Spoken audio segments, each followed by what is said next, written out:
Hello दोस्तों, भूतिया कहानी में आपका स्वागत है। आज मैं आपको 3 खौफनाक कहानियाँ सुनाने वाला हूँ। तो चलिए बढ़ते हैं अपनी पहली कहानी की ओर। दोस्तों, मेरा नाम आकाश है और मैं मध्य प्रदेश के इंदौर ज़िले का रहने वाला हूँ। आज जो किस्सा मैं आपको सुनाने जा रहा हूँ वो एकदम सच्ची घटना है, जिसे याद कर आज भी मेरी रूह कांप जाती है। तो यह किस्सा तब का है जब मैं कॉलेज में था और मेरा एक मित्र सुनील, जो कि शिमला रहता था, उसने मुझे घूमने के लिए वहाँ बुलाया। वो मेरे बचपन का दोस्त था और उसके पिताजी की वन विभाग में ट्रांसफ़र होने से वो शिमला चले गए थे। मैं जब ट्रेन से शिमला पहुँचा तो वहाँ रास्ते में शिमला के प्राकृतिक सौंदर्य को देखकर मेरे दिल को सुकून मिला कि ऐसी घाटियों में कितना आराम है।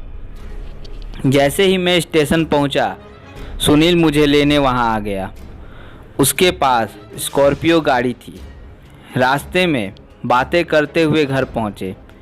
रात को खाना खाया और फिर अगले दिन हम घाटी में घूमने का विचार बनाए। सुनील ने अपनी स्कॉर्पियो ले ली और हम घाटी की तरफ चल पड़े। हमने नॉर्मल रूट से ना जाते हुए शॉर्टकट से जाने का निश्चय किया। उस दिन काफ़ी कोहरा छाया हुआ था और सुनील गाड़ी भरा धीरे चला रहा था। ऐसे घने कोहरे में गाड़ी चलाना बड़ा कठिन हो रहा था। तभी अचानक से पीछे से एक कार आई और टक्कर मार दी। सुनील के सर पे चोट लगने से वो बेहोश हो गया और मैं कार का गेट खुलने से नीचे गिर गया और पैर में चोट आ गई। मैं अपनी अधखुली आंखों से मदद के लिए पुकार रहा था। वो ऐसा सुनसान रास्ता था जहाँ से बहुत कम गाड़ियाँ ऐसे मौसम में आती थी। मैं मदद के लिए पुकारते समय पीछे मुड़ा तो एक औरत दिखाई दी। मैं चौंक गया कि ऐसे सुनसान रोड पर ये औरत कहाँ से आई। मैंने सोचा जिस कार ने टक्कर मारी उसमें बैठी कोई लड़की होगी, लेकिन उस समय चोट के दर्द की वजह से मैं बोल नहीं पा रहा था। उस औरत ने नई दुल्हन वाले कपड़े पहन रखे थे। उसके बाल गीले और चेहरा उदास था, लेकिन जब मैंने उसके शरीर पर एक भी चोट का निशान नहीं देखा तो मैं घबरा गया कि इतना भयानक एक्सीडेंट होने के बावजूद उसके शरीर पर एक भी खरोंच नहीं आई। मैं उस लड़की का चेहरा देखने की कोशिश कर रहा था, लेकिन कमजोरी की वजह से उठ नहीं पाया। उस समय मेरी आंखें फटी की फटी रह गई जब मैंने देखा कि उसके पैर पीछे की तरफ थे। मेरा दिल थम गया, सांसें फूलने लगी। भगवान से प्रार्थना करने लगा और बिना चोट के दर्द की परवाह किए हिम्मत से भागने लगा। थोड़ी दूर चलने पर सामने से एक कार आई और वो कार के सामने खड़ा होकर मैं हाथ हिलाने लगा। उस कार वाले ने कार रोकी और मैंने सारी घटना बताई और उसने एम्बुलेंस को फ़ोन किया। हालांकि ज़्यादा चोट नहीं आने से हम दोनों बच गए। जब मैंने सुनील के घर वालों के ये सारी घटना बताई तो उन्होंने कहा कि यहाँ पहाड़ियों में अक्सर हादसे होते रहते हैं और ऐसे किसी हादसे में किसी की रूह को सुकून ना मिले तो वो राहगीरों को परेशान करती हैं। हालांकि उसने मुझे कोई नुकसान नहीं पहुंचाया, लेकिन जो औरत वहाँ मुझे दिखाई दी उसके बारे में सोचकर आज भी मैं घबरा जाता हूँ। तो दोस्तों, बढ़ते हैं अपनी दूसरी कहानी की ओर। हमारी दूसरी कहानी दिल्ली के आनंद विहार में रहने वाली अंकिता शर्मा की है, जो पेशे से वकील हैं। तो चलिए सुनाते हैं उनकी कहानी। यह घटना तब की है जब मैं 26 साल की थी और 7 महीने से प्रेग्नेंट थी और अपने बेबी का ख्याल रखने के लिए छुट्टियों पर थी।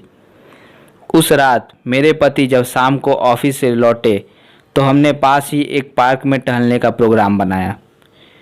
रात के 9 बज रहे थे और हम अपनी कार से वहां पहुंचे ताकि रात को वापस आते वक्त दिक्कत ना हो। वहां हमने देखा कि लोग बाग वहां टहल रहे थे और हमने भी वहां आधे घंटे तक चहलकदमी की। फिर जब थक गए तो वापस चलने का निर्णय किया। मेरे पति ड्राइवर सीट पर थे और मैंने जैसे ही अपनी तरफ का कार का गेट खोला, एक बूढ़ी औरत मेरे ड्रेस को खींचने लगी। मैंने इसे नॉर्मल बात समझकर उसे बिना पैसे दिए कार में बैठ गई। हमारी कार 5 मिनट चली ही थी और जब हमारी कार लाल बत्ती पर रुकी तो फिर वही बूढ़ी औरत सामने दिखाई दी। मैंने इस पर ज़्यादा ध्यान न देते हुए घर पर पहुंच गए।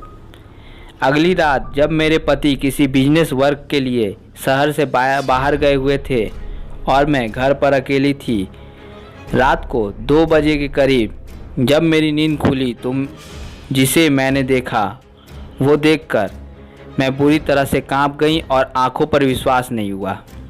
मैंने देखा कि वही बूढ़ी औरत मेरे पलंग के बगल में बैठी हुई थी और कह रही थी, मेरे करीब आओ। एक बार तो मैंने सोचा कि शायद मैं सपना देख रही हूँ, लेकिन जब मैंने अपनी आंखें बंद कर वापस खोली तब भी वही खड़ी थी। मेरी दिल की धड़कनें बढ़ गई और यह सोचकर कि वो बच्चे को नुकसान न पहुंचाए, मैं घर के दरवाजे की तरफ बढ़ गई और बाहर निकलकर पड़ोसियों का दरवाज़ा खटखटाया। मैं बुरी तरह से डरी हुई थी, लेकिन मैंने पड़ोसियों को कुछ नहीं बताया ताकि वो कहीं मुझे पागल ना समझ बैठे। मैंने तुरंत अपने पति को फ़ोन किया और उसी वक्त गाड़ी से सुबह 5 बजे तक मेरे पति घर आ गए।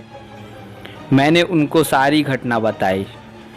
जब ये बात मेरी माँ को बताई तो वो तुरंत मेरे घर आ गई और उन्होंने घर में छोटी सी पूजा कराई ताकि वो बूढ़ी औरत उसे दोबारा ना दिखे।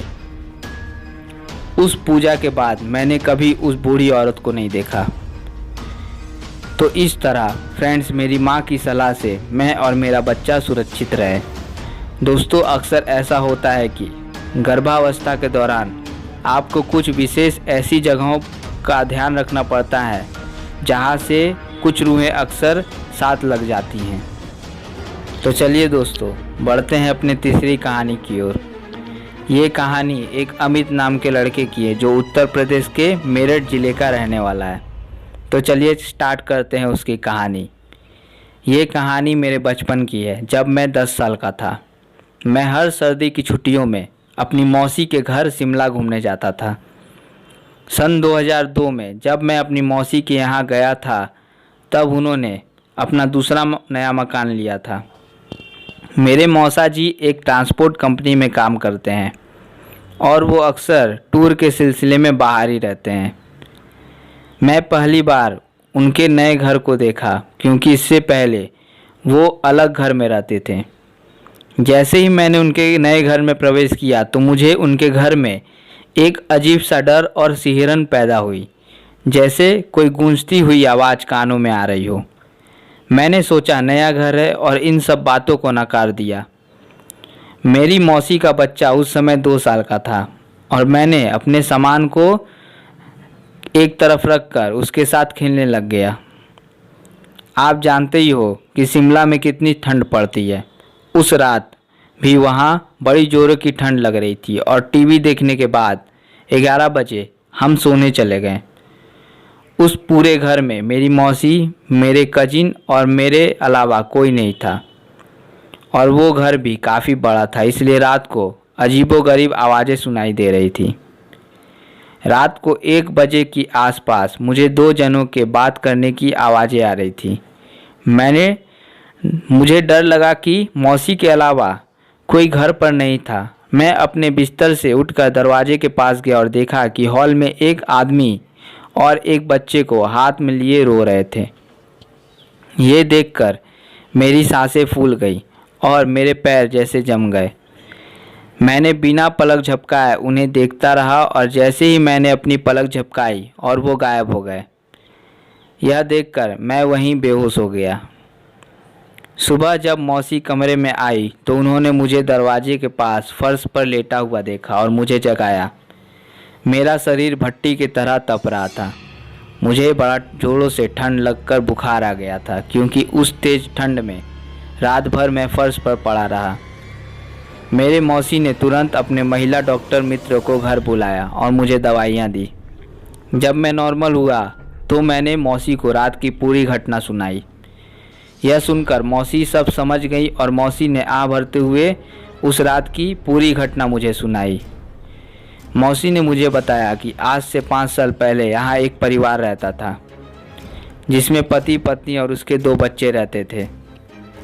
उस आदमी का शेयर मार्केट का बिजनेस था। उस समय उनको शेयर मार्केट में लाखों रुपए का घाटा हुआ और पैसों के बोझ तले दब गए।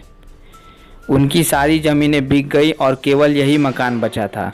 तो पैसों की तंगी को देखते हुए उसने अपने दोनों बच्चों और पत्नी को जहर देकर मार दिया और खुद फांसी पर लटक गया।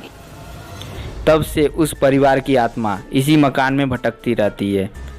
हालांकि पड़ोसियों द्वारा हमें पता चला कि इस घर में ये आत्माएं किसी को नुकसान नहीं पहुंचाती, लेकिन फिर भी कई लोगों ने इस कहानी को सुनकर यह घर नहीं लिया।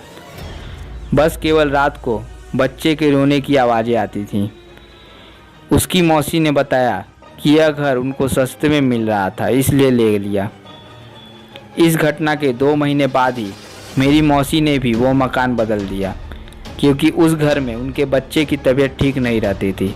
हालांकि इस घटना के बाद मैं शिमला 5 सालों तक नहीं गया। तो दोस्तों, अगर किसी घर में अप्रिय घटना अगर हो जाती है तो उस घर में हवन यज्ञ करवा कर ही रहना चाहिए। मेरी मौसी ने यही गलती की थी, जिस कारण उनको वो घर छोड़ना पड़ा।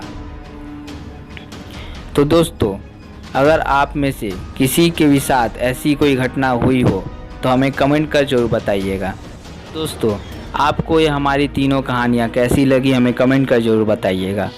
और ऐसे ही खौफनाक कहानियाँ सुनने के लिए हमारे चैनल को सब्सक्राइब कीजिए। धन्यवाद।